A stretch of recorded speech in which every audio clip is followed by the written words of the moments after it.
കുഞ്ഞച്ചനല്ലേ? മനസ്സിലായില്ല. ഞാൻ കുഞ്ഞച്ചന്റെ ഇടവകയിൽ പുതുതായി വന്ന അച്ഛനാ, സക്കറിയാസ്. കുഞ്ഞച്ചനെ കൂട്ടിക്കൊണ്ടുപോകാൻ വന്നതാ. ആര് പറഞ്ഞിട്ടാ അച്ഛൻ വന്നത്? ആരും പറഞ്ഞിട്ടല്ല. 2 മാസമേ ആയുള്ളൂ ഞാൻ നമ്മുടെ ഇടവകയുടെ വികാരിയായിട്ട്. ഇടവകയിലെ ഓരോ കുടുംബങ്ങളെയും കുറിച്ച് മനസ്സിലാക്കുന്നതിനിടയിൽ 2 ദിവസം മുൻപാണ് മത്തായിച്ചന്റെ കുടുംബത്തെക്കുറിച്ച് ഞാൻ അറിഞ്ഞത്. അതെന്ത് പറ്റി? ഇടവകയിൽ ഒരു അച്ഛൻ വന്നാൽ ആദ്യം എത്തുന്നത് മത്തായിച്ചന്റെ ബംഗ്ലാവിലേക്കാണല്ലോ. അതെനിക്കറിയില്ല, ഞാൻ അന്വേഷിച്ചുമില്ല. മത്തായിച്ചന്റെ അനുജൻ കുഞ്ഞച്ചൻ ഒരു കൊലക്കുറ്റത്തിന് ശിക്ഷിക്കപ്പെട്ട് ജയിലിലാണെന്ന് അറിഞ്ഞപ്പോഴാണ് ഞാൻ നിങ്ങളുടെ കുടുംബത്തെക്കുറിച്ച് കൂടുതൽ അന്വേഷിച്ചത്. ചിലതൊക്കെ ഞാൻ കേട്ടു. അന്ന് തന്നെ ഞാൻ ജയിൽ സൂപ്രണ്ടിന് ഫോൺ ചെയ്തു.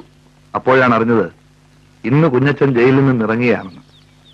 അങ്ങനെയെങ്കിൽ ഇന്ന് വന്ന് കുഞ്ഞച്ചനെ കൂട്ടി പോകാമെന്ന് കരുതി. ഷെവലിയാർ പോത്തച്ഛന്റെ മകൻ കൊലപാതകയാണെന്ന് അറിഞ്ഞപ്പോൾ അച്ഛന് വിഷമം തോന്നിയിരിക്കും. എന്റെ ഇടവകയിലെ ആരെക്കുറിച്ച് കേട്ടാലും ഞാൻ വിഷമിക്കും.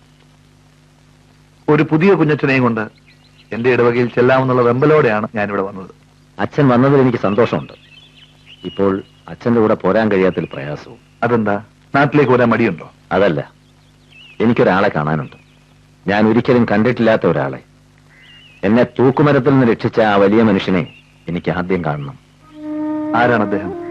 അഡ്വക്കേറ്റ് രാമപ്രസാദ്. വധശിക്ഷയ്ക്ക് വിധിക്കപ്പെട്ട് ഞാൻ ജയിലിൽ കഴിയുമ്പോൾ എനിക്ക് വേണ്ടി പോരാടി എന്നെ കൊലക്കേറിൽ നിന്ന് രക്ഷിച്ചത് അദ്ദേഹമാണ്. അതിന് അദ്ദേഹത്തെ പ്രേരിപ്പിച്ച എന്താണെന്ന് എനിക്കറിയില്ല. ജയിലിൽ നിന്നിറങ്ങിയാൽ ആദ്യം അദ്ദേഹത്തെ പോയി കാണണമെന്ന് ഞാൻ നേരത്തെ തീരുമാനിച്ചതാണ്.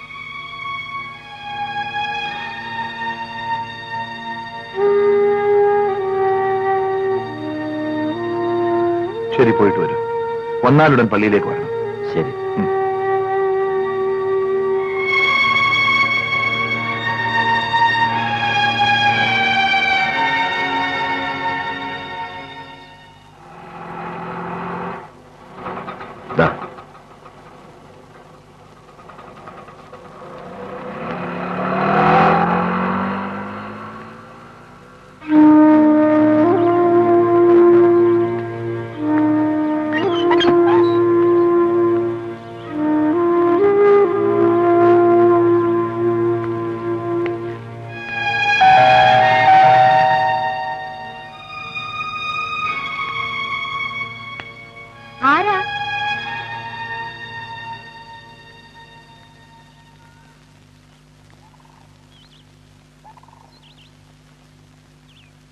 എനിക്ക് അഡ്വക്കേറ്റ് രാമപ്രസാദിനെ ഒന്ന് കാണണം.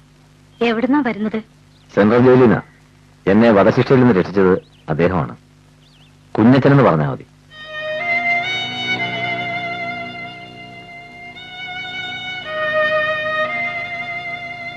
എന്താ?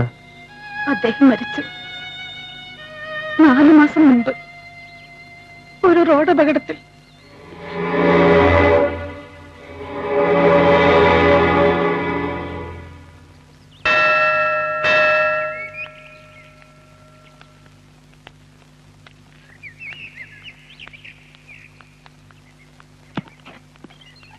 എന്ത് വേണം? എന്റെ പെങ്ങളിവിടെയുണ്ട്, അച്ചാമ്മ. ഒന്ന് കാണണം. നിങ്ങളാരാ? കുഞ്ഞച്ചൻ.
അദ്ദേഹം ഉണ്ടോ?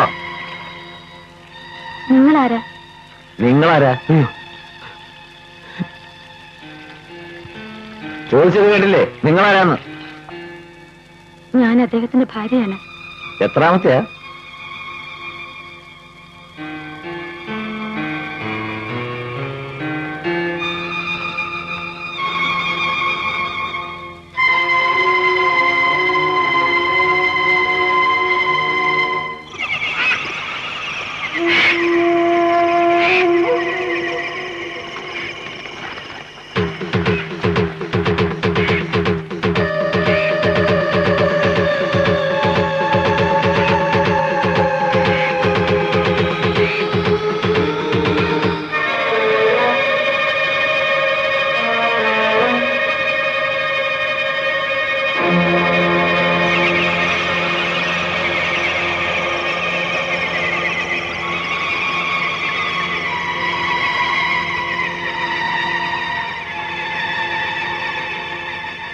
നിങ്ങൾ ആരാ? കുഞ്ഞച്ചൻ. ആ, ഇവൻ നിന്നെ പേടിപ്പിച്ചോ? ഇവൻ എന്റെ പൊന്നനുജനാടി കുഞ്ഞച്ചൻ. നീ അകത്ത് പോ. പൊന്നനുജനെ ചേട്ടത്തിയമ്മയൊന്ന് നന്നായിട്ട് കാണട്ടെ. വേണ്ട, നിന്റെ മുഖം അധികം അവള് കാണണ്ട. ഓടേ.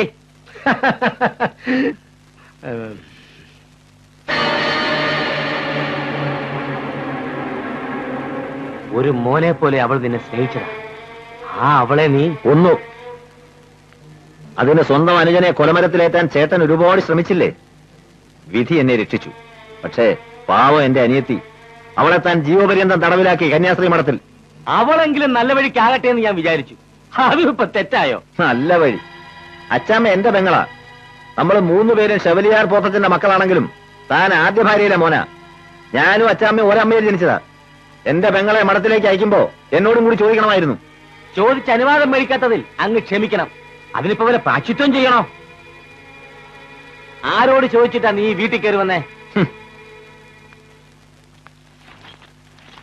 എന്റെ വീട്ടിലേക്ക് കയറി വരാൻ ആരുടെയെങ്കിലും അനുവാദം വാങ്ങണമെന്ന് എനിക്ക് തോന്നിയില്ല. നിന്റെ വീടോ? ഇതിപ്പോ എന്റെ വീടാ. നിന്റെയൊക്കെ അവകാശങ്ങൾ തീരുമാനിക്കാൻ ഞാൻ വക്കീലെ ഏൽപ്പിച്ചിട്ടുണ്ട്. ഭാഗാധാരം എപ്പോ വേണമെങ്കിലും ഒപ്പിട്ട് തരാം. ഇനി നമ്മൾ തമ്മിൽ യാതൊരു ബന്ധവുമില്ല. ബന്ധം?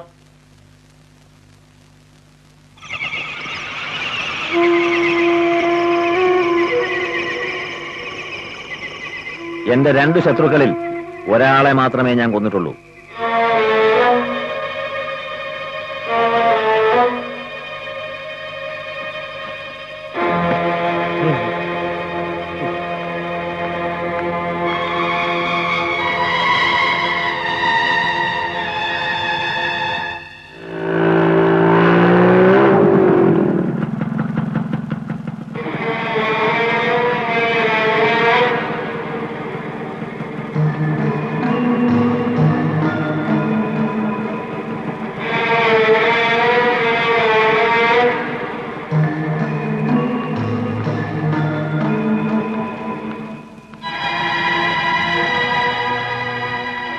ഇതിന്റെ കീയോട്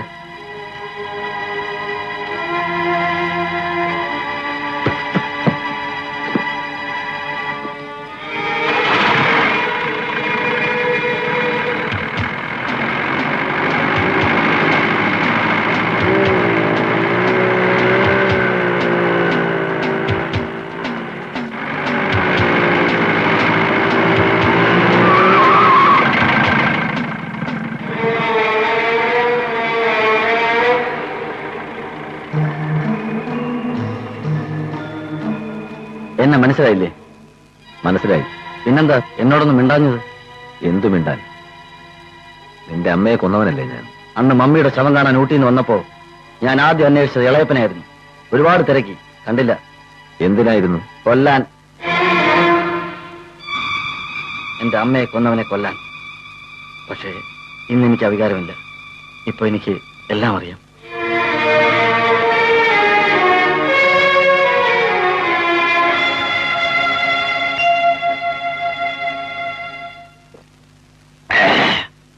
അവകാശം പറഞ്ഞു വന്നിരിക്കുന്നു. ഞാൻ അവനെ കണ്ട് പേടിച്ച് സൽക്കരിക്കുന്നു വിചാരിച്ചായിരിക്കും വന്നത്. കളിയാൻ പഠിപ്പിക്കും. പോകാൻ നേരത്തെ അവസാനം പറഞ്ഞത് കേട്ടോ? പിന്നെ കുറെ ഉണ്ടാക്കും. ഒന്ന് പോടോ.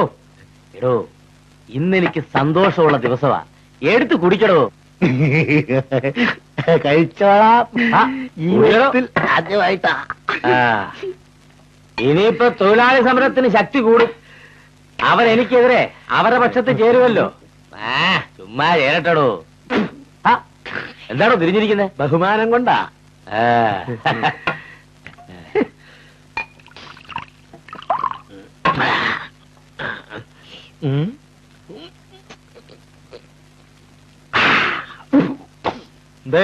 എന്താ നോക്കണേ?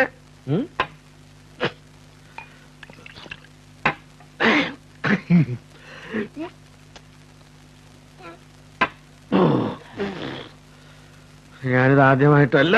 അയ്യോ, ഒഴമത്ത കഴിച്ച.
വിജയ, വിജയനില്ലേ ഇവിടെ?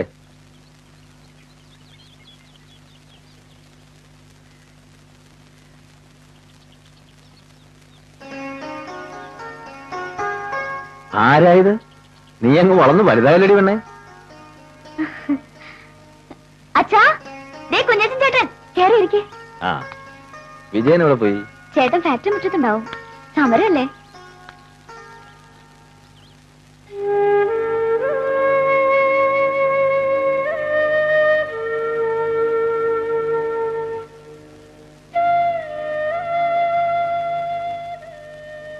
വരുന്ന വഴിയാണോ? അതെ, വരുന്ന വഴിയാ. വീട്ടിലൊന്ന് കേറി. വലിയ മുതലാളിയെ കണ്ടോ? ആ, കണ്ടു. വിജയൻ എപ്പോഴാ വരിക? അങ്ങനെയൊന്നുമില്ല, സമരമല്ലേ, എപ്പോഴെങ്കിലും വരും. 5 മാസമായി സമരം തുടങ്ങിയിട്ട്. ഇന്ന് 150 ദിവസാ. മത്താഴ്ച മുതലാളി പിടിച്ച പിടിയില്ല, 2 കൂട്ടരും വാശിയില്ല. ഏതായാലും ഈ സമയത്ത് കുഞ്ഞു വന്നതൊരു ആശ്വാസമായി. ഞാൻ ചെന്ന് വിജയനോട് പറയാം. വേണ്ട, അവൻ വരുമ്പോ വരട്ടെ. ഓ, എടി പെണ്ണേ, ആ ബംഗ്ലാവിന്റെ താക്കോലിങ് എടുത്ത്. ആ പലകപ്പുറത്തുണ്ട്. ഇവൾ ഏത് ക്ലാസ്സിലാ പഠിക്കുന്നത്? BA-ക്ക് 2ാം വർഷം. ആ, ദേ ചേട്ടൻ വരുന്നുണ്ട്. കുഞ്ഞച്ചൻ മുതലാളി വന്നു കമ്പനി പഠിക്കാൻ ന്യൂസ് വന്നു. എല്ലാരും കാണാൻ കാത്തിരിക്കുക. ഞാൻ ആദ്യം ഇങ്ങി പോന്നു. നീ വാ.